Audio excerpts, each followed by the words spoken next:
জন্য জেলা প্রশাসকের কাছে আমরা 8 দফা দাবি পূরণ করব।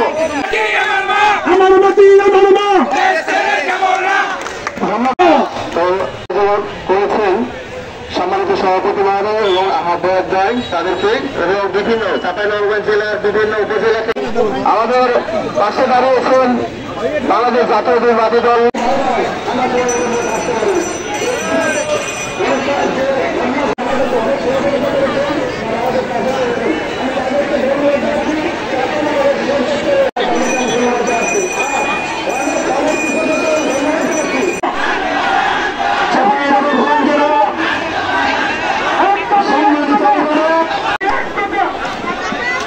ধন্যবাদ আবু বকর ভাইকে।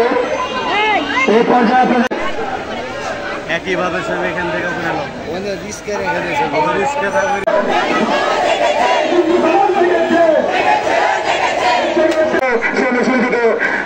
অভিনন্দন জানান।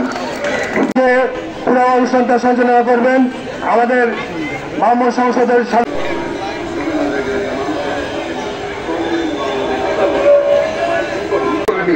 আমরা আপনাদের সাথে আমি চাঁপাইনবাবগঞ্জ আমার জন্ম এখানে অনেকে আছেন আমরা একসাথে বেড়ে উঠেছি।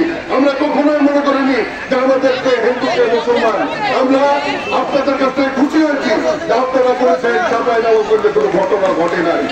আমরা 6 তারিখ থেকে আমরা চাঁপাইনবাবগঞ্জে আপনাদের ধনঞ্জন সহ দামলকুমার ঘোষ আমি নিজে আপনার চাঁপাইনবাবগঞ্জের 2 বার সব নেতৃবৃন্দকে নিয়ে আমি কেন্দ্র মিটিং করেছি। আপনাদের নরসিংপুর সহ আমাদের হরিনগর এবং চাঁপাইনবাবগঞ্জের বিভিন্ন মন্দিরে আপনাদের নেতৃবৃন্দকে নিয়েছি। আমরা শুধুমাত্র একটি আপনার দেশে ওই সন্ত্রাসী এবং যারা লোকেরা এইসব ঘটনা ঘটিয়ে আজকে মুসলমানের হিন্দু ভাবমূর্তি নষ্ট করে এদেশের যে গণঅভ্যুত্থানের স্বপ্ন সেই স্বপ্নকে ন্যস্ত করার জন্য কিছু লোকদেরকে চক্রান্ত করেছিল। সেই চক্রান্তকারীদেরকে আমরা যে মেসেজ করতে দিয়েছিলাম যে আপনার আমাদের হিন্দু সংগঠনের কোনো ব্যবসা প্রতিষ্ঠান, কোনো বাড়িঘর, কোনো তাদের হিন্দু ধর্মীয় প্রতিষ্ঠানে যদি হামলা হয়, লুটপাট হয়, তাহলে তার ভাবে আমরা জবাব দেব ইনশাল্লাহ। আমাদের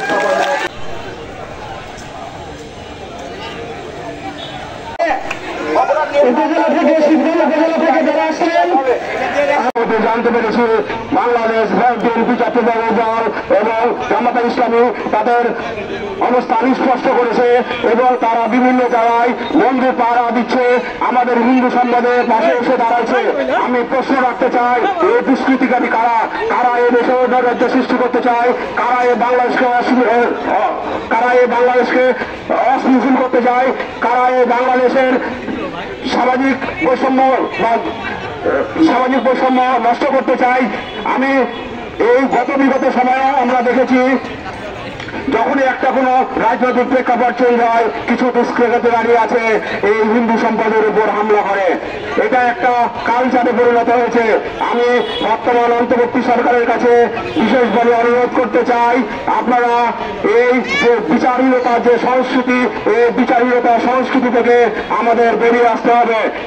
আসার জন্য মঞ্চে আসার জন্য অনুরোধ করছি। রাজুদাকে মঞ্চে আসার জন্য হিন্দু তুমি শপথ করো।